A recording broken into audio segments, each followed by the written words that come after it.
Welcome to another program of Every Church a Peace Church, a program that promotes the belief that the church could turn the world towards peace if the church lived and taught as Jesus lived and taught.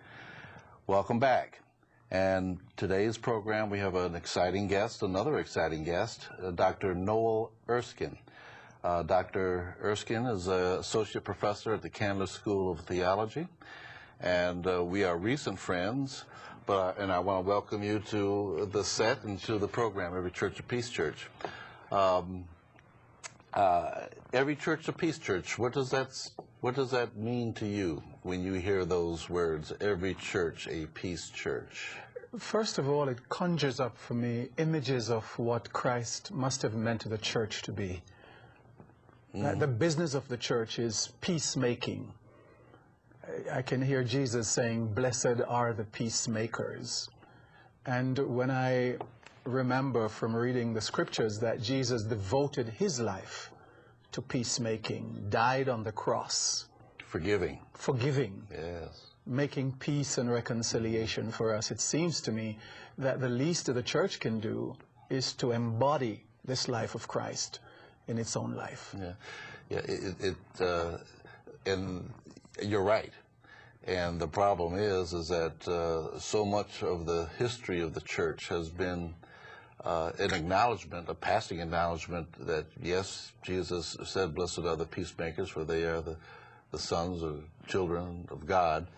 But aside from that, we've used the church to battle other religions, battle ourselves, and just step away from that path.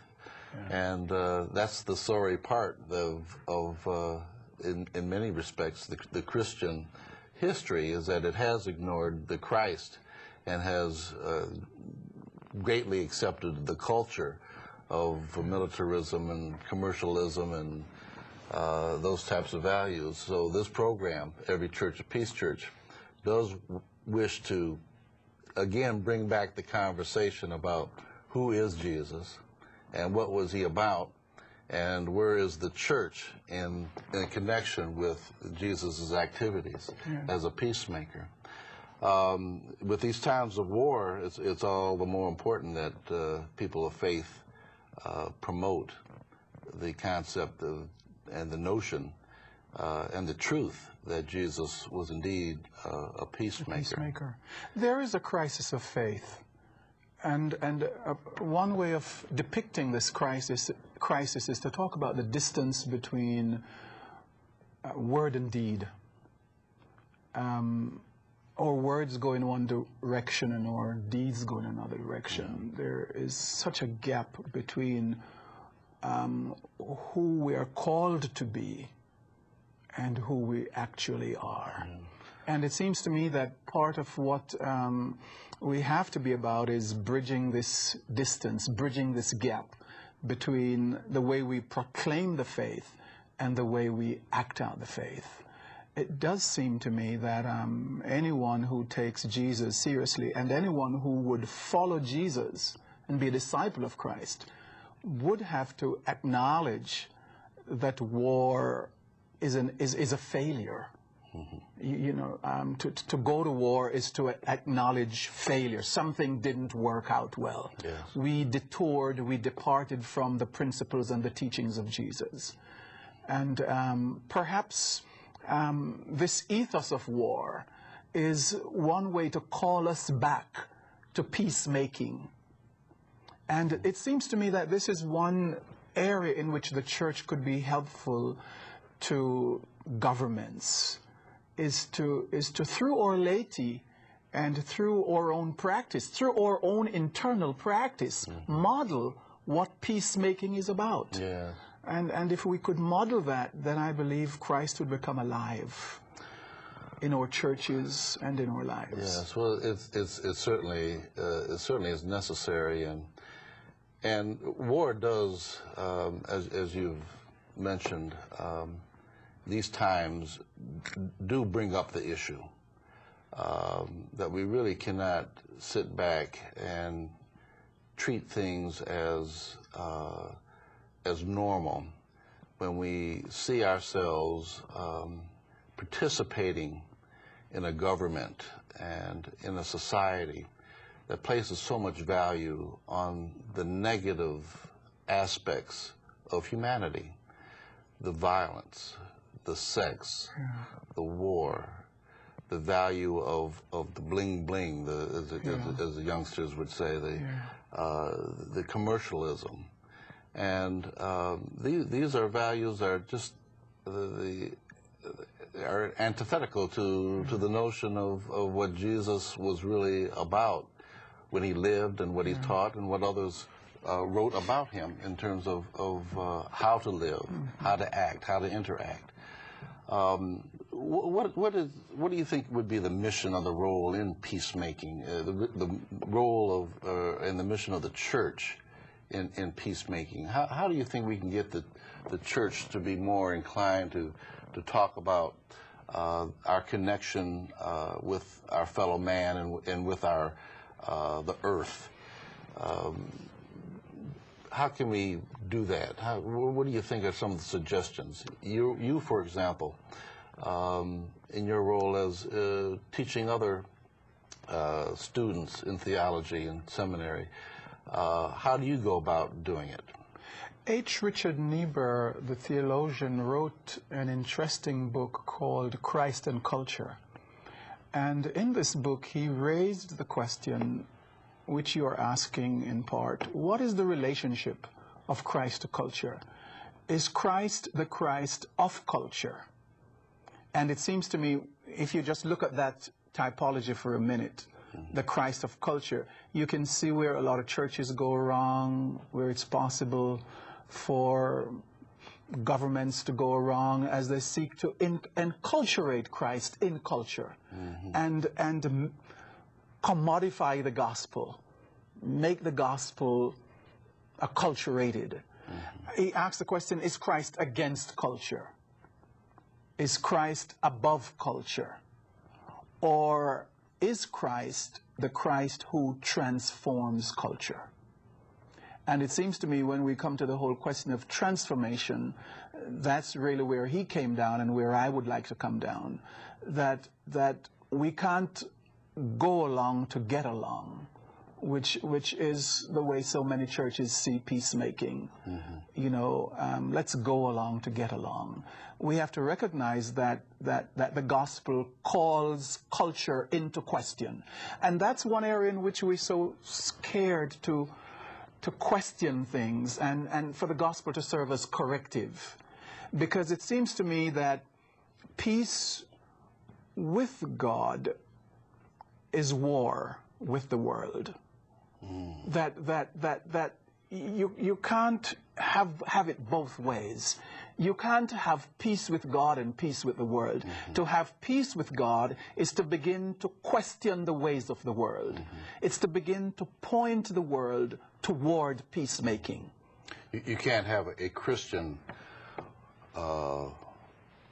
devoting resources and supporting the notion of nuclear weaponry and still be a follower of Christ. You can't be a person who would devote its resources, or rather see its resources go towards the military rather than towards the improving the education and the healthcare system of people, and still be a follower of a true follower of Christ. Is that what we're... I'm agreeing with you that the role of the church, and I think you are onto something here, the mission of the church is peacemaking. And if you are committed to that, as the Gospels seem to be, then you have to agree that your resources should be about peacemaking. And I agree that to plan war as you pray for peace, something isn't right there. I think Martin Luther King Jr. was onto something when he talked about the beloved community. I think of peacemaking as engendering the beloved community. a community in which people are respected, not because of their color or their creed or their nationality, but they're respected because they're made in the image of God. And I think that is something we have to come back to, that if it's wrong to kill children in America, it's wrong to kill children in Iraq or in Haiti. Because all the children of the world, that's one of my favorite songs, black and yellow, red and white, all are precious in his sight, because we're all made in God's image. And it seems to me that the gospel of peace, which this program espouses, acknowledges that. Well, there's other gospels that are being preached, a gospel that leads towards the final days so that they can see Jesus. To me, it's a perversion of the notion that Christ came to save us from violence through love and a compassion that goes beyond borders, goes beyond the sexism, the racism, the chauvinism, the nationalism, materialism, all the isms, jingoism, and just kind of look at the commonality that we are people, of basically the same spirit, that same image, and that we are even close in connection with the earth. The plants is life, and also reflection of God's graciousness. But this theology that promotes violence is often the theology that gets the big crowds, that gets the big TV shows. This is a little humble show here, you know, seeking peace. But you see that many of the Christian communities going to that. Now, I've always had trouble with that. I mean, how can they be followers of Jesus Christ but still pursue a path that wants to see Armageddon so that they can see Jesus, so that they can be lifted up in some magical way and be taken to a heaven? Where is that theology? How did that come to be? I think you're right that people are fascinated with depictions of what the end time looks like. Every preacher these days engages in foretelling the future, and it's a misunderstanding of prophecy. Prophecy isn't, scriptural prophecy isn't about foretelling the future. It's about forth-telling the gospel, telling forth the gospel. It's about proclaiming the gospel. And it's unfortunate that many churches have left off proclaiming the good news, the gospel is good news, to foretelling the end that is going to be destructive for people who do not believe what they believe. So it's a very self-serving thing to talk about what the end is going to look like. And it seems to me that part of it is a refusal to trust God with the end. Why worry about what the end is going to be when the end is in God's hand? We sing all the time in church, God's got the whole world in God's hand. I'm willing to trust God with that. And in the meantime, to join God in God's work of liberation, in God's work of salvation, in God's work of helping people in the here and now. And it seems to me the church has forgotten that and gotten to foretelling rather than telling forth the good news. And there's so much good news. There is. I mean, life is good. Yes. The idea that we are in control of the opportunity to not only prosper ourselves, but prosper our neighbors by sharing, by forgiving. The power of forgiveness, the power of love is a prospering, healing power. You know, I think Jesus has so much of that love, so much of that compassion, that he was able to energize and inspire others to connect, to make that healing. So it's a prospering power that I think is not often promoted, as you're saying. It's a theology that many of us subscribe to and believe, but we're not out there acting it like we should.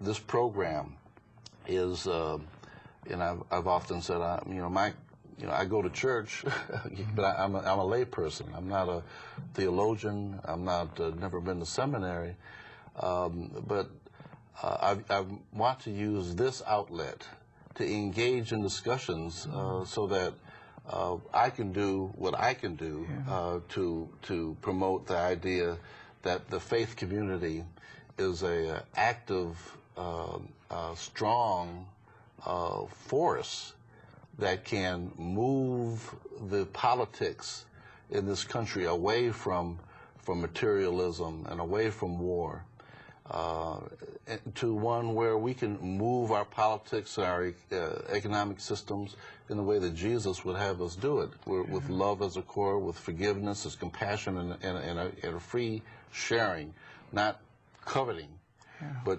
releasing. That's the world I want to see, and I want to be a part of the energy that along with you and others that have been on this show and the others that are in this audience, to push and move in that direction. I'm very grateful for what you're doing in the program, because you're so right in reminding us that love is the inner meaning of peacemaking. Yes. Love gives. God so loved the world that God gave and continues to give. And whoever would be about the business of peacemaking must know something about giving, sharing. Love does not only give, love forgives. Yes. And that's the heart of the matter. What does it mean to forgive those who have wronged us? Yes. And unfortunately, violence has replaced forgiveness, and I worry about what we're teaching our children when we respond to situations of conflict with violence all the time. Yes. See, love gives, love forgives, and a church that will be about peacemaking must also listen, because love listens. And that's the hardest thing for churches to do, because their minds are all made up. You know, what does it mean to listen to people from other faiths, to believe you could learn from someone from another faith? Yes. You know. Well, you know, it's a task sometimes to break habits, and we've in this country have had a habit of violence for quite a while, and much of that violence has been church supported, Christian. Supported by the Christian church in particular. Violence of slavery, the violence of what we did to the Cherokees and the Choctaws and the other tribes, where we decided that they had something that we wanted, and we took it, and that's a terrible violence that we must, as a country, learn to forgive ourselves. And first of all, we have to acknowledge that it happened.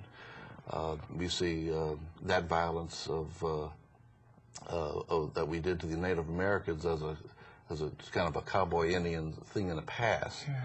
But for those of us that see the difficulties of the Native American communities now in trying to adjust to their culture, same with the slavery, and what America and what Americans did in terms of the promotion and the church to promote slavery.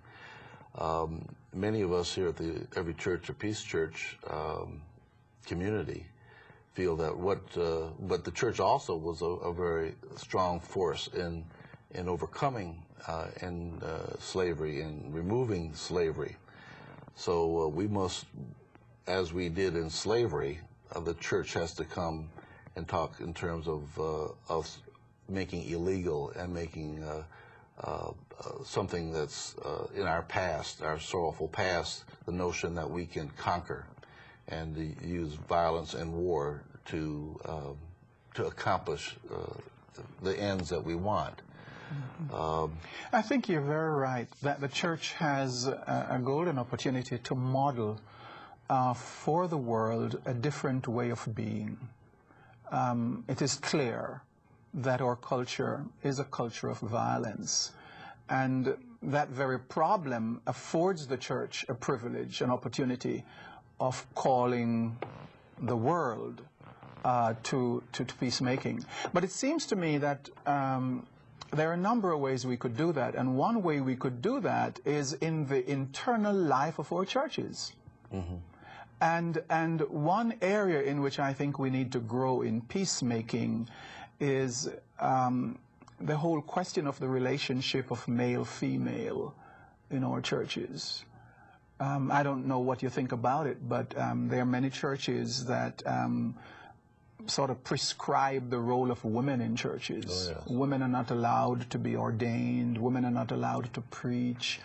You know, and it seems to me that the church needs to model an alternative community over against the world, that to treat women like that in the church and preach peace at the same time is a contradiction of terms.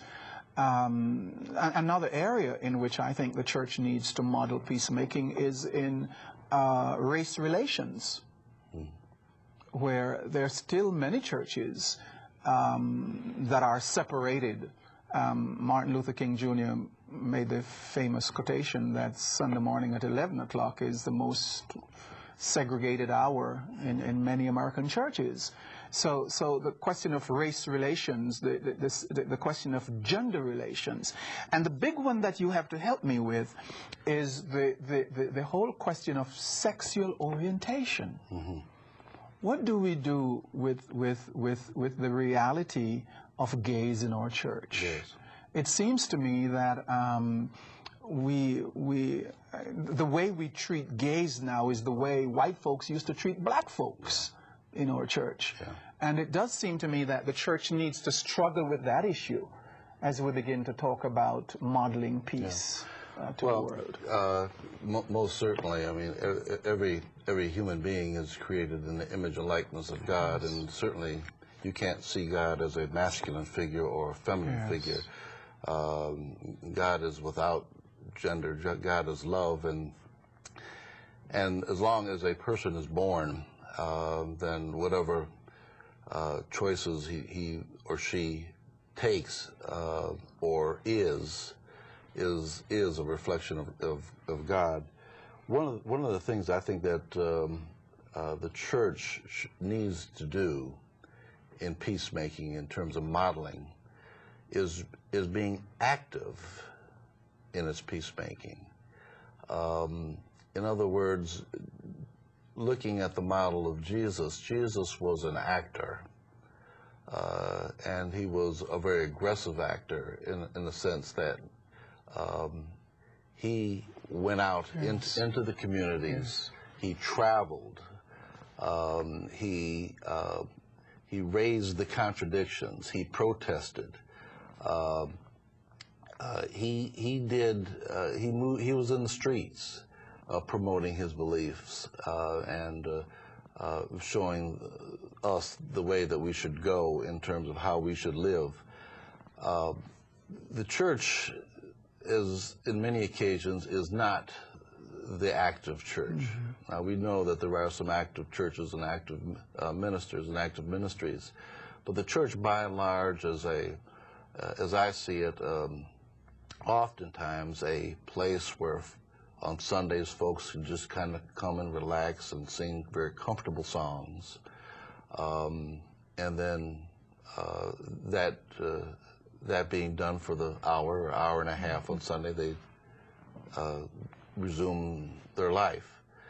And I think that that's in part where we find the difficulty in moving Christians to an active level, motivated not only by the circumstances that we find ourselves in, of war and empire building, the utilization of resources away from people and into machines and machines of war and destruction, building of revitalization of nuclear weapons, as a means to accomplish our foreign domination.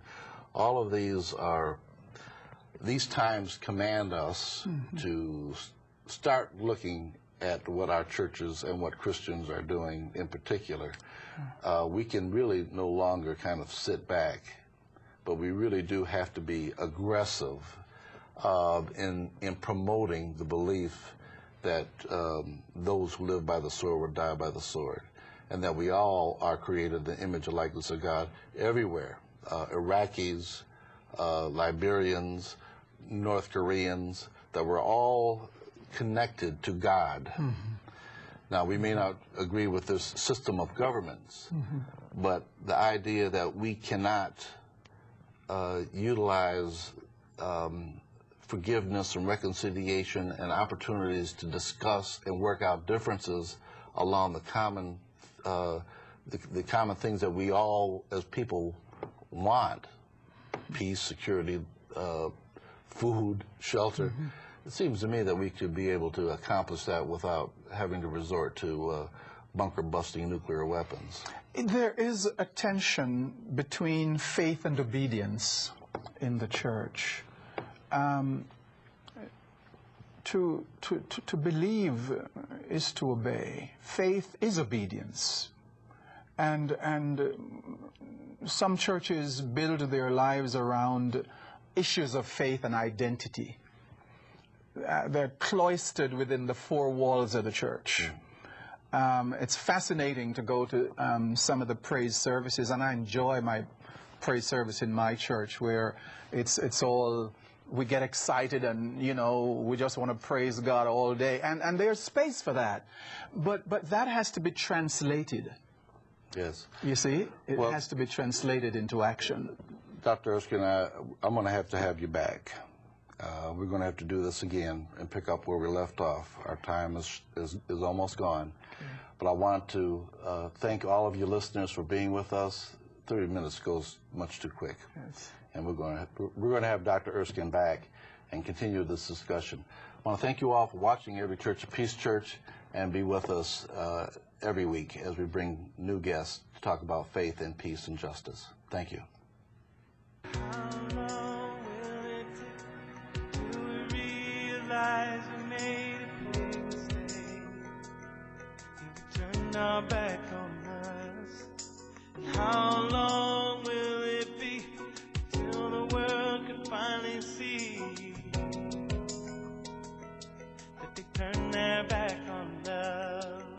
From one to another, it's time to uncover